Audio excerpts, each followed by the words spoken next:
हाँ, तो पिछले टर्म पर हम आपको बता रहे थे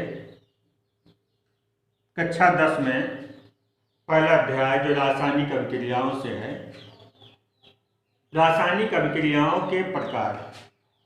इसमें हमने आपको बताया था कि रासायनिक अभिक्रियाएं कुछ विशेष समानता के आधार पर कई वर्गों में बांट दिए गए हैं, जिनमें से हमने 3 टाइप के आपको कल बताए थे।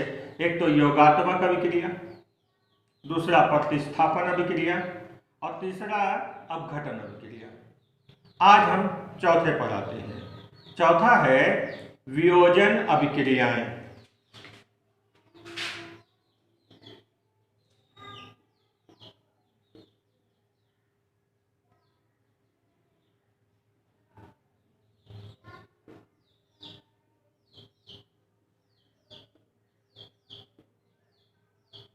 वियोजन अभिक्रियाएं वे रासायनिक अभिक्रियाएं जिसमें कोई एक यौगिक या पदार्थ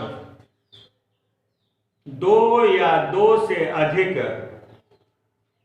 अवयव में पदार्थों में बढ़ जाता है, वियोजन अभिक्रिया कहलाती है।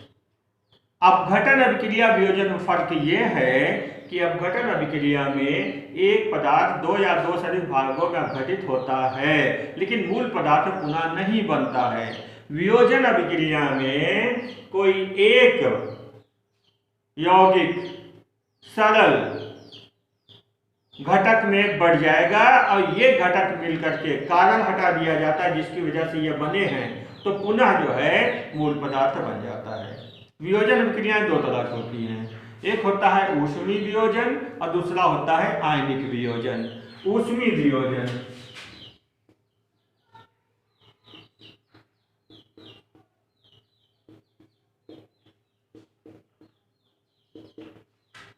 वे रासायनिक अभिक्रियाएं जिसमें कोई पदार्थ गर्म किए जाने पर दो या दो से अधिक उत्पादों में वियोजित हो जाता है और ठंडा करने पर पुनः मूल पदार्थ बन जाता है, ऊष्मीय वियोजन अभिक्रियाएं कहलाती हैं। जैसे अमोनियम क्लोराइड को जब गर्म किया जाता है तो ये अमोनिया और हाइड्रोजन क्लोराइड में बढ़ जाता है और ठंडा करने पर पुनः जो है अमोनियम क्लोराइड बन जाता है।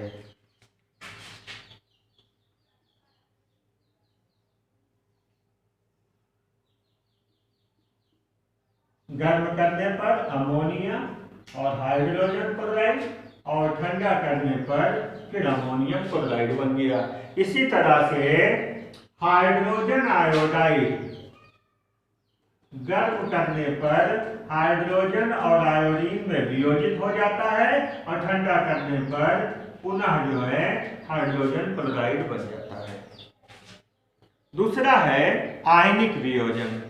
जब किसी विद्युत अपघट्ट को जल में घोला जाता है तो धनायन और ऋणायन आयनों में वियोजित हो जाता है और ये आयन मिलकर के पुनः जो है उदासीन यौगिक या अणु बना लेते हैं।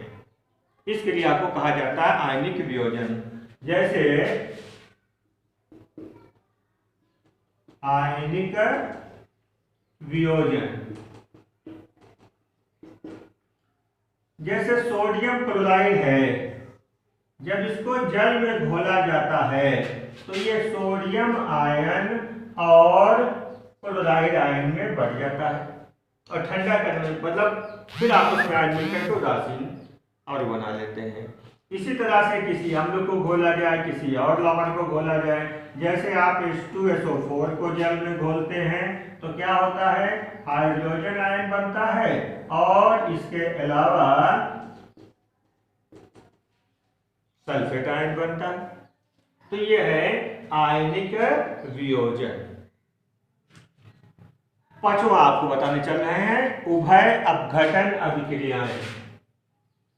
अपघटन अभिक्रिया है लेकिन उभय क्यों कहा गया है हम आपको बताते हैं। वे रासायनिक अभिक्रियाएं जिनमें अभिकारक के अणुओं के बीच परमाणु या परमाणु समूहों की अदला बदली होती है। मतलब अभिक्रिया में भाग लेने वाले जो अभिकारक हैं इनके परमाणु या परमाणु समूह आपस में अदला बदली करते हैं। प्रतिस्थापन में क्या हुआ था कि परमाणु या परमाणु समूह जो है दूसरे तरफ विस्थापित हो गया था। इसमें अदला बदली विनिमय होता है। क्लियर करते हैं। पहले बता दें आपको क्या बताया जा रहा है। उभय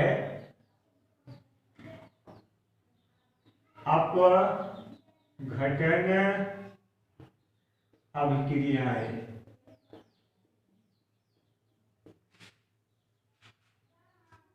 इस क्रिया में अभिकारकों के परमाणु या परमाणु समूह के अदला बदली होती है। जैसे सिल्वर नाइट्रेट के विलयन में अगर हम सोडियम क्लोराइड का विलयन डाल देते हैं तो सिल्वर क्लोराइड का अवक्षेप प्राप्त होता है और सोडियम नाइट्रेट बनता है। Silver nitrate plus sodium chloride यदि विलयन है और जब मिलाया गया तो बना सिल्वर क्लोराइड का अवक्षेप और सोडियम नाइट्रेट।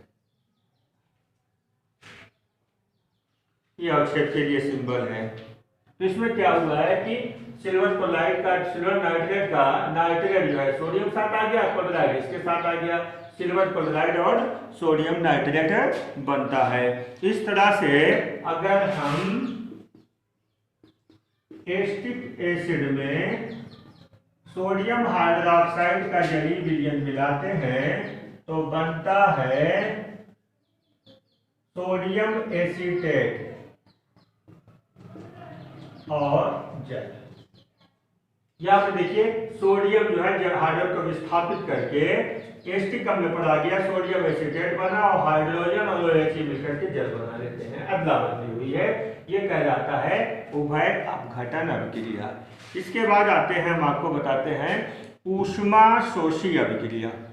वे रासायनिक अभिक्रियाएं जिसमें ऊष्मा अवशोषित होती है। कहने का मतलब इस अभिक्रिया में ऊष्मा आपको देनी पड़ती है। तो ये क्रिया कहलाती है ऊष्मा शोषी अभिक्रियाएं। जैसे पहले हम आपको ऊष्मा शोषी अभिक्रियाएं, जैसे नाइट्रोजन को हाइड्रोजन के साथ जब गर्म किया जाता है, इसमें ऊष्मा देनी पड़ती है, तो बनता है नाइट्रिक ऑक्साइड। यहाँ पर 45 किलो कैलोरी ऊष्मा अवशोषित होती है। तो यहाँ प्लस करके लिख दीजिए या इधर आप माइनस करके लिखा सकते हैं। 45 किलो कैलोरी ऊष्मा। इस क्रिया में ऊष्मा अवशोषित हुआ है, ऊष्मा शोषी अभिक्रिया। और वे रासायनिक अभिक्रियाएं जिसमें ऊष्मा निकलता है, उत्सर्जित होता है, ऊष्मा छेपी या ऊष्मा उत्क्षेपी या ऊष्मा उत्सर्जी कह सकते हैं। ऊष्मा छेपी अभिक्रियाएं वे रासायनिक अभिक्रियाएं जिसमें ऊष्मा उत्सर्जित होती है, ऊष्मा छेपी अभिक्रिया कहलाती हैं।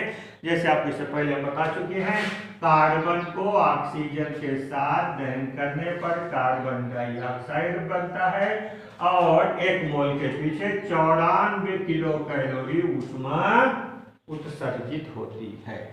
यह है ऊष्मा शोषी अभिक्रियाएं। आज के लिए बस इतना ही।